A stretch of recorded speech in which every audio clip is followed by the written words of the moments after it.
I mean, I wouldn't want to have Gary Micklick reach out and grab a hold of me with his thumb and his forefinger and do a Spock on me.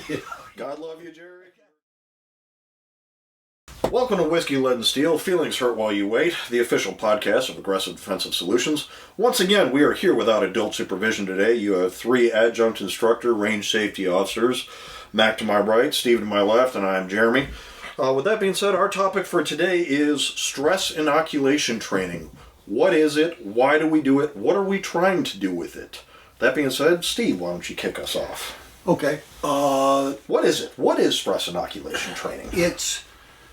Stress inoculation is putting you in a situation that you have not been in before, and then having you perform with your firearm. Okay. And it's done at the range, and there's a whole bunch of different ones. So we'll talk about it as we go along. We'll get into those. But why do you think we do it? Well, physiology of the human body. Okay. Okay. If you have somebody that comes up, you're a law enforcement officer, so why don't you tell us from your experience what happens to your blood pressure and your heart rate as soon as you're accosted or you go into a situation? Well, anytime you're involved in any sort of actual honest to God armed encounter, your heart rate spikes, your blood pressure spikes. Adrenaline shot? You get a huge shot of adrenaline. Some of the effects of adrenaline overload. Remember that word, overload. Yeah. Certainly, yeah. You're going to lose fine motor control. You're going to start getting tunnel vision. Your actual vision is going to narrow. You'll get possibly things like auditory blocking, where you can't hear things like your partner yelling, "Get down, get down." Yep. There's a huge list of potential side effects of adrenaline overload. So one of the things that stress inoculation does, hopefully, is to train you to cope with the adrenaline or the physical stress so you don't overload. You learn to building up a tolerance. Yes. If you will. You learn to control it. Yes, exactly. So how do we do that in a safe manner on a range where safety is above all else? The simplest, easiest way is to go run, maybe even without your gun. You could leave the gun at your firing post and go out there and run 100 yards down and run 100 yards back, then pick up your gun and shoot for score. Are you saying most of the folks that come out to the range aren't marathon runners? I am not saying that. And it doesn't matter if they are or not. The question is, has the marathon runner ever tried to shoot a gun with his heart rate up and his pulse rate up and his arms doing this? And that could be a really interesting marathon. Well, it's like golf would be fun with minefields and snipers. That's fair. Hey, come on, guys. Okay, so anyhow, back to stress inoculation training. So, Steve, in your experience, how else do we do it? How else do we inoculate it besides making somebody run 100 yards in marathons? And Saul on the... No, we do not shoot at people. No, we do not do that. Rick has a very a whole plethora. He does have a repertoire. You're right. A repertoire of ways to stress, and things that you would not expect to do. Like, for instance, he's built a balance beam. Yep. And it's a big, heavy thing, and it's not gonna collapse or anything because it's big chains, but you have to step up on that and draw your firearm and shoot at the target. Certainly. And it's on the clock. And you're moving. Another way is to run. Yep. Back to the running again. Not a marathon, but enough time to get your heart rate up. So you would sprint 25 yards and shoot at a couple of targets, and then you would run another 25 yards and you would shoot shoot another target, and the targets are presented in different ways. Absolutely. To make you move and look and basically think while your heart rate's up and while your adrenaline's pumping and all of that. Put your gun down in a bucket of water. Yep, that's another one. And put your empty firearm down in a bucket of water. I mean, you could have that happen if you pulled out your gun and it slipped out of your fingers in a rainstorm and fell in a mud puddle. Yeah. And you've got to get the mag out of it if there's one in it, and put a fresh mag in it. And contrary to popular opinion, 40 semi-automatic handguns will shoot and shoot just fine when they're wet. Yep. Now, if you've got a red dot, some of the cheaper ones maybe not so much. You're right. And the cheap red dots aren't going to work for that drill. But I mean, your basic stress inoculation tool that we use on the range, be it during competitions or during drills, is a simple timer. That beep going off. Guarantee you that does it. You might run a drill fine 150 times. Soon as I put that timer next to your ear and I hit that button, you're going to do things you didn't do that previous 150 times. Self-induced. Absolutely. People self-induce stress. Yep. And I don't want to fuck up in front of my friends. Well, that's true. But the fact is that they're going to screw up in front of you. Yep. And I mean, I've been an RSO long enough to know that. I've seen some of the operators, come out and run a second Saturday, and all of a sudden, they mess up, and they're so self-critical that they throw themselves into a stress ball, and for the rest of the cycle, the rest of the stages, they don't shoot worth a damn. Yep. And stress is an equalizer.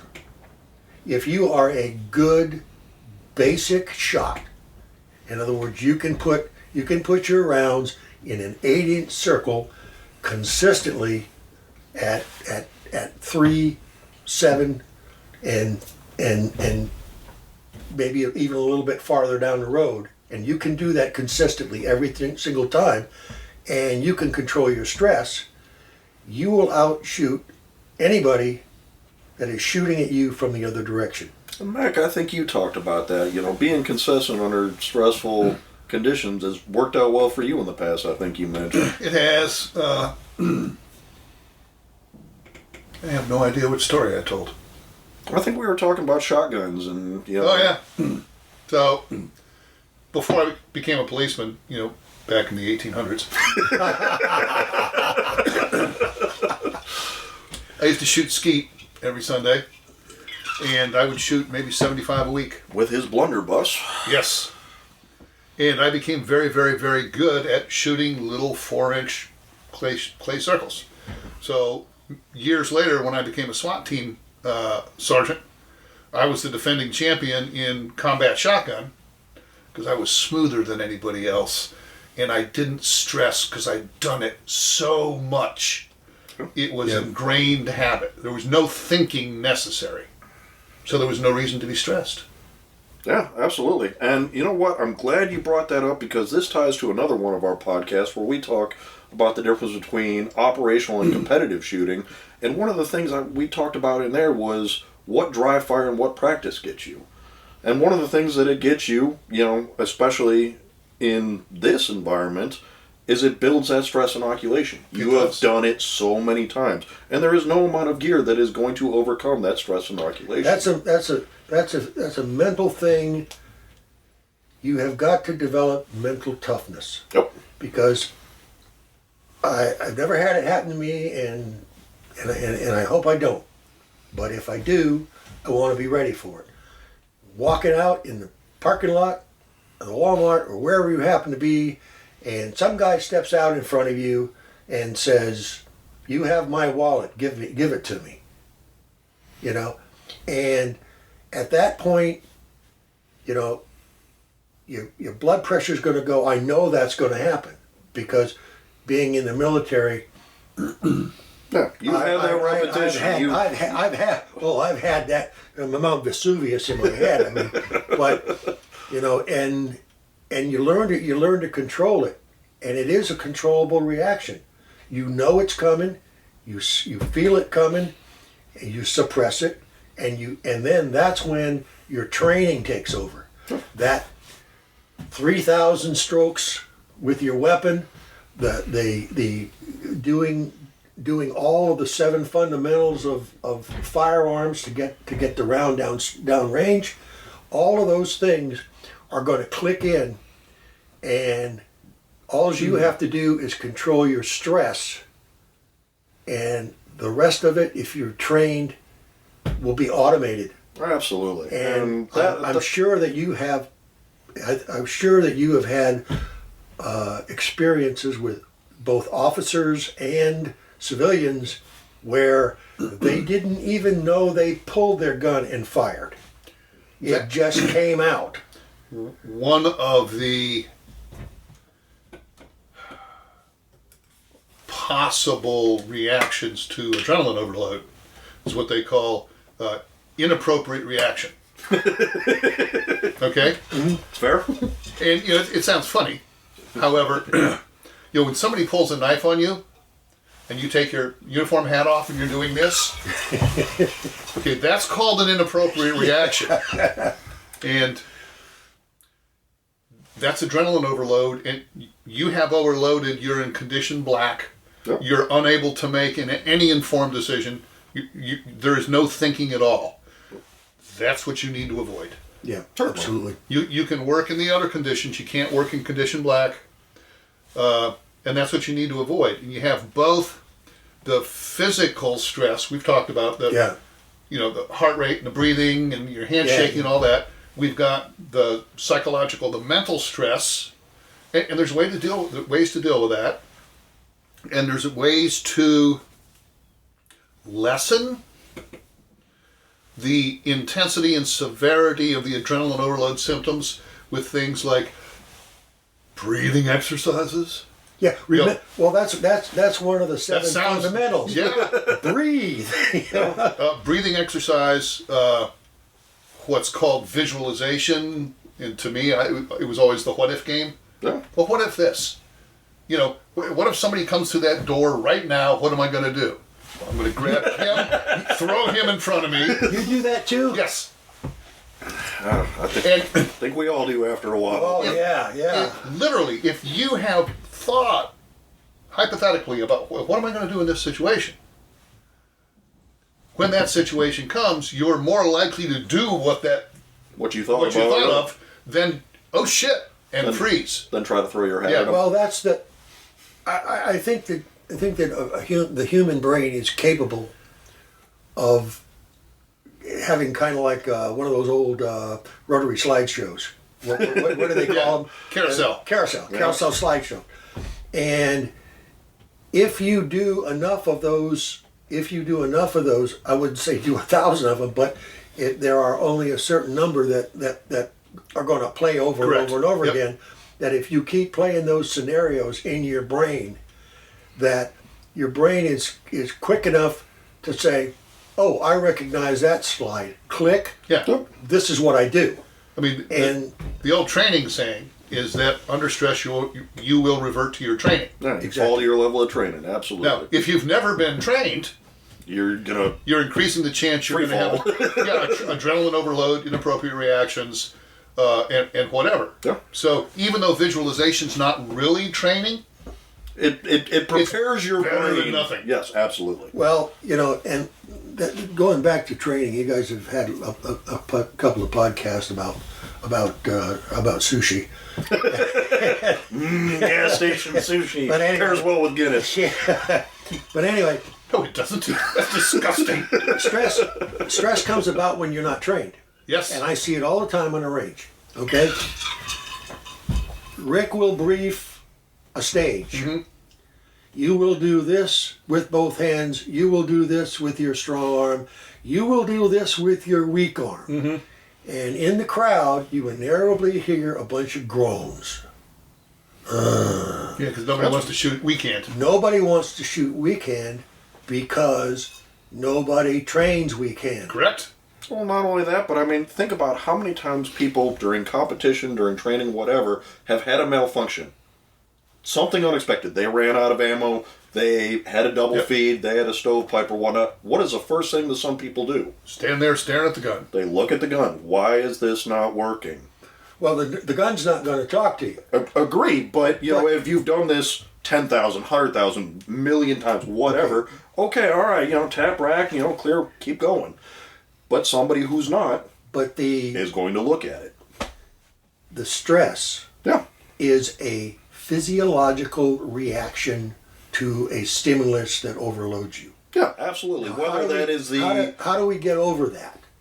We go over it. We overgo that. Do it by to do it or do something that complicates what you're trying to do. By the condition that your body is in. Yeah. Physical fitness, and you know you can Physical fitness or something mentally challenging. Yeah, you can go down to Walmart or wherever, and you can pick up one of these little strengtheners. Well, grip strengthener, a ball or a grip strengthener. You can do that, and that'll fix that weak finger that's gonna that will keep you from pulling that. What was you said, a 17-pound pull? But anyway, but the other thing is, all you have to do is take a 3-pound weight or your gun, and just do exercise with it, or just take it out there and hold it, and you will strengthen all those muscles in both arms, so that you'll never get this one as strong as that one, but you can get it pretty close, so that when you know you can do this, then you can do that. Absolutely. And you can do it without shaking or any of that. Well, nobody, take that back, very few trainers stress any real level of physical conditioning. Certainly. Because